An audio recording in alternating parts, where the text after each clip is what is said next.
YS Jaganmohan Reddy అక్రమాస్తుల కేసులు 14 ఏళ్ల నుంచి సాగుతూనే ఉన్న కేసులు ఒక పక్క, మాజీ మంత్రి వైఎస్ వివేకానందరెడ్డి దారుణ హత్య కేసుకు సంబంధించి కేసు, ఇవి రెండు కూడా సుప్రీంకోర్టు పరిధి, సిబిఐ పర్యవేక్షణ, సిబిఐ దర్యాప్తు, షార్ట్ షీట్లు, వెళ్ళాలా వద్దా ఏం చేయమంటారు చెప్పండి.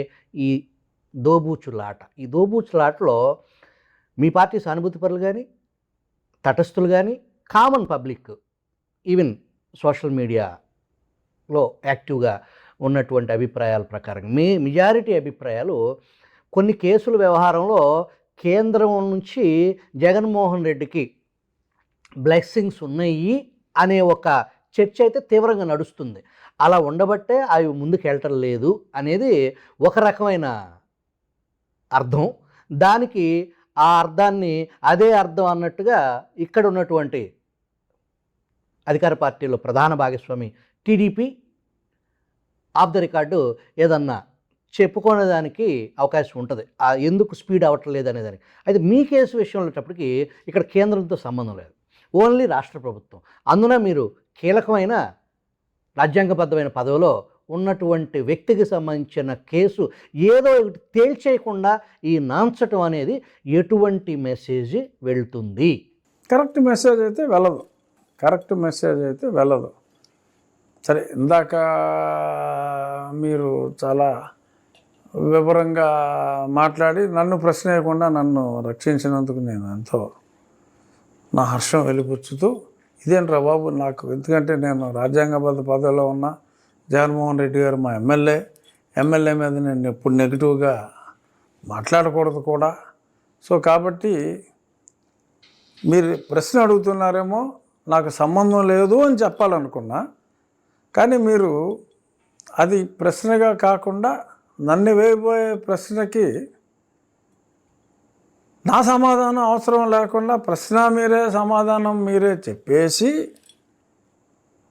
అర్థమైంది అనుకుంటాను నేను. ప్రజల తరపున ప్రజలు మీ పార్టీ నాకు అర్థమైంది. ప్రజలు అదే నేను ఎలాగో చెప్పనని చెప్పి మీరు పసిగట్టేసినట్టు. నేను నా పరిధి కాదు, నేను మాట్లాడకూడదు డెఫినెట్గా. ప్రజలు అలా అనుకుంటున్నారు. మీ పార్టీకి సంబంధించిన నాయకులు కూడా ఆఫ్ ద రికార్డు వాస్తవానికి ఒక చర్చ జరుగుతుంది, అది మీకు కూడా తెలుసు.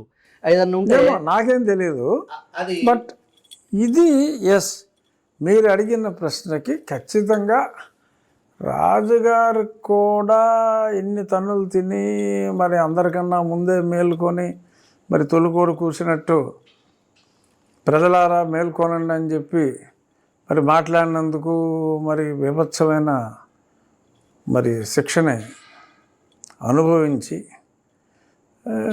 నా వ్యక్తికి కనీస న్యాయం కూడా సొలేస్ ఉండాలి కదా. దేనికైనా ఇంపార్టెంట్ కేసుల్లో కేంద్రం మీద తోయటానికి ఆఫ్ ద రికార్డు, కేంద్రం మీద తోయటానికి అవకాశం ఉంది. అది ఇందాక వేస్తారు. కానీ మీ విషయంలో రాష్ట్ర ప్రభుత్వ బాధ్యత కదా ఇది. దీన్ని మీరు పూర్తి స్థాయిలో అది పాలనా వైఫల్యం అనే పదం మీకు ఇందాక అది అభ్యంతరం అయింది.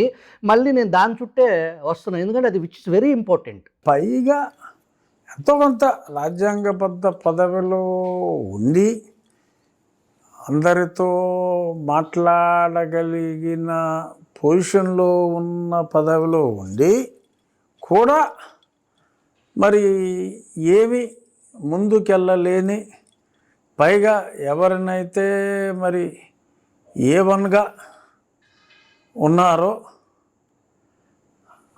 ఆ A1 నిరంతరం ఛానల్స్లో ప్రభుత్వాన్నే ప్రశ్నించే విధంగా, ప్రభుత్వంలో ఉన్నవాళ్ళు by virtue of their caste వారు ఆ పదవికి అనర్హులు అంటూ మరి కొత్త రాజ్యాంగ సవరణలు పబ్లిక్గా చెప్పుకుంటూ మరి ఇలాగా మాట్లాడుతూ ఉంటే మరి అచేతనంగా ఉండటం అనేది డెఫినెట్గా ఇట్ విల్ రిఫ్లెక్ట్ బ్యాడ్లీ అంటంలో ఎటువంటి సందేహం లేదు.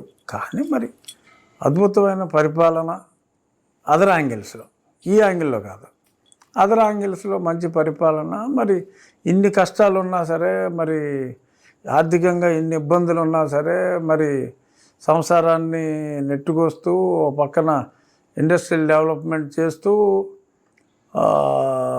మరో పక్కన వారానికో 10 రోజులకో ఢిల్లీ వెళ్ళి అక్కడి నుంచి రుణం కావచ్చు, ఇంకా వేరే రకంగా సహాయం కావచ్చు, మరి ఇవన్నీ చూసుకునే పనిలో అద్భుతమైన ఫలితాలు సాధిస్తూ ఈ ఒకటి చేయకపోవటం డెఫినెట్గా అలాంటి వాళ్ళకి, నన్ను అభిమానించే వాళ్ళకి డెఫినెట్గా ఇది మీరు అడిగిన ప్రశ్న సమంజసం, సహేతుకం. బాధ అన్నది ఉంది. బట్ ఆ చేస్తున్న అభివృద్ధిని చూసి ఈ బాధను మర్చిపోతారా? లేదు, ఈ బాధ అభివృద్ధినే మర్చిపోయేలాగా చేస్తుందా అనేది కాలం చెప్పాలి. బట్ అభివృద్ధితో పాటు ఈ బాధ కూడా లేకుండా ఈ ప్రభుత్వం చేయగలిగితే డెఫినెట్గా చాలా చాలా బాగుంటుంది. లేదు అంటే కొంత అసంతృప్తి ఎంతమందికి ఉంటుందో తెలియదు, కానీ నన్ను అభిమానించే వాళ్ళు ఎంతమంది ఉన్నారో నేను కరెక్ట్గా నెంబర్ చెప్పగలిగిన పరిస్థితిలో నేను లేను. కానీ బట్ డెఫినెట్గా కన్సిడరబుల్ సంఖ్యలో నాకు జరిగిన అన్యాయానికి నాలాగా బాధపడేవారు తగు సంఖ్యలోనే ఉన్నారనేది నా భావన. ఆ తగు సంఖ్య తగిన సంఖ్యలోనే ఉంటుందేమో అని అనుకుంటున్నాను.